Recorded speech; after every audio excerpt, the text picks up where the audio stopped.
My guest today is Peter Price. Peter is a former Jehovah's Witness. Because we're talking about the Jehovah's Witness and the Watchtower Society, we did offer for them either to have a spokesman on the program or to send in at least a statement for us to read out. They didn't do it. They haven't taken up that option. Peter today is a pastor of an evangelical church in Shropshire. What attracted you to the Watchtower Society in the first place? I think almost my earliest memories are of being in the Jehovah's Witnesses. My mum had an association with them during the war, so there was a sort of sense that there was all going on in the background as I was growing up as a small child. But it wasn't probably until I was 9 or 10 that I decided that I wanted to make a commitment to Jehovah's Witnesses. Having said that, I felt very much as a child that my prime concern, I wanted to serve God. But really, this was the only spiritual experience I was being exposed to. I'd been kept away from church, so our whole spiritual ethos was based around the Kingdom Hall. So on October the 7th, 1956, in a very, very cold swimming bath in Barnstaple in North Devon, I was baptised at the age of 10, along with my mum and my grandma. Had you, before this, had any contact with other churches or other belief systems at all? I'd gone to a Church of England. I was going to a Church of England primary school in Exmouth, where I was brought up. And so there was a limited degree of church involvement. We'd perhaps go once or twice a term to church, but it really didn't resonate with me at all. So you were seen as a fully fledged member. Were you out on the doors? Were you at all the meetings? I mean, surely there was conflict there with schoolwork and all sorts of things going on. Yes and no. In answer to your first question, yes. It was almost mandatory that we had to be 100% attendance at all 5 meetings a week. It tickles me sometimes when Christians get a little bit concerned about going to church twice on a Sunday. And we were going 5 times a week, and that was expected. There was no grey area there. We just had to do it. The conflict came, or potentially the conflict came, with school. And I was just about the only Jehovah's Witness in primary school, and then one of only 2 in Exmouth Grammar School. And that was very, very hard. I was a very insecure child. Like many children, wanted to have peer acceptance.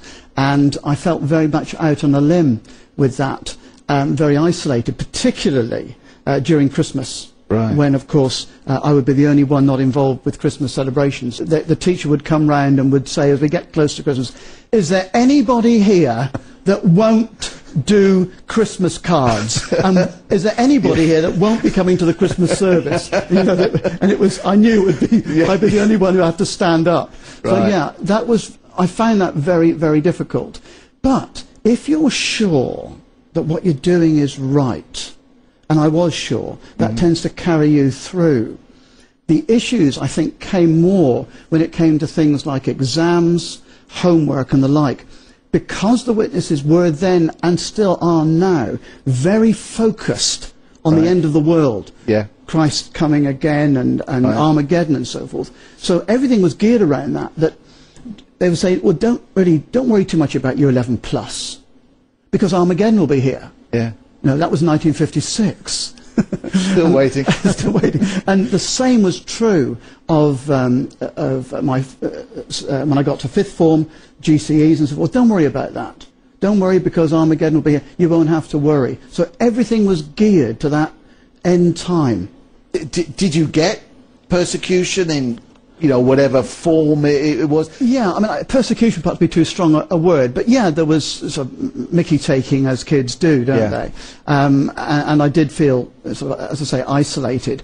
I went to work at Austin Reed in Exeter for 2 or 3 years, but there was enormous pressure to go what they call pioneering, which is spending a minimum of 100 hours a month going from door to door. And there was a huge push in the 60s for young people to put aside any college aspirations, any secular aspirations, because it was all going to go shortly, and to concentrate on going from door to door full time. It was a very subtle pressure. it would come through articles in their main magazine, The Watchtower, that would say something like, although you could pursue a secular career, mature Christians would want to be pursuing a full-time Christian service. Now, nobody wanted to be thought of as being immature.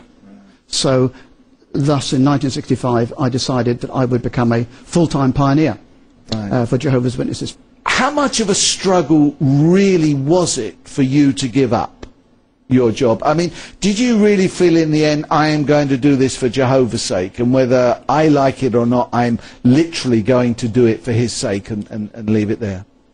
I think it was that, but allied to that was a real sense of fear, because we were being said, because they believed the end was so close, the question was, if Armageddon comes tonight, and you're not doing all you could be doing, where are you going to stand? So I thought, my goodness, I do not want to be in that position. So I need to be out there doing all that I possibly can for Jehovah. Just to underline that, they were actually saying that not just because you were a baptized witness, that wasn't going to necessarily save you from Armageddon. You had to be a baptized witness that was doing their utmost. That's what was going to... Yeah. That's right. That's right.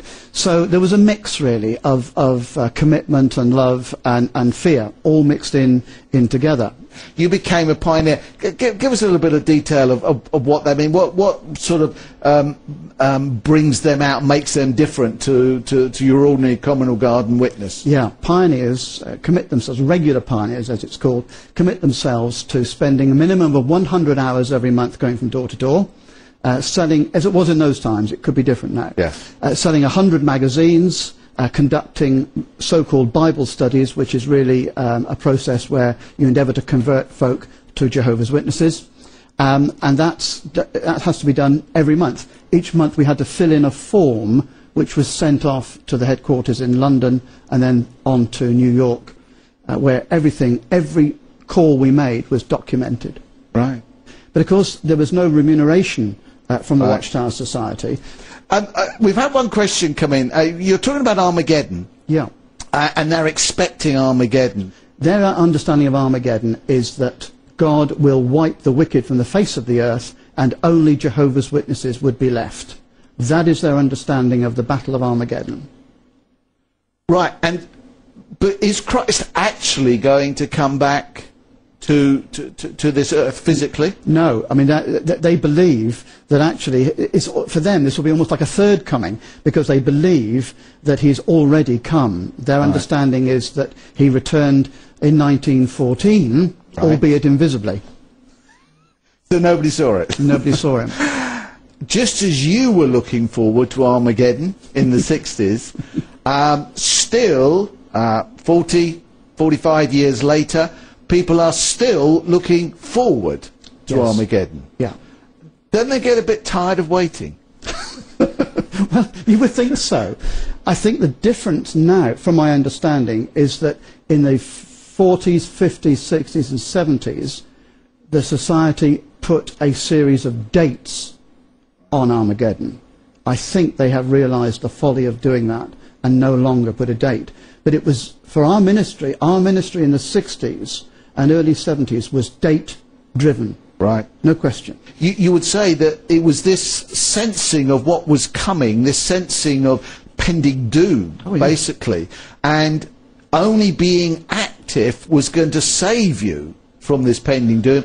That's what pushed you out on the doors. Oh, yeah, very much so. Yes. And so it wasn't a relationship with a person of Jesus. It was almost a fear of God's wrath. That's right. In fact, the relationship that was encouraged was the relationship not with Jesus Christ, certainly, somewhat with Jehovah, but primarily the main thrust of commitment was to the organisation.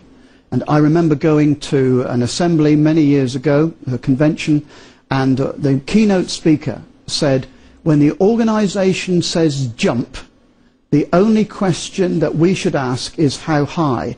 And to my horror, everybody clapped. Yeah. And I felt we were in trouble.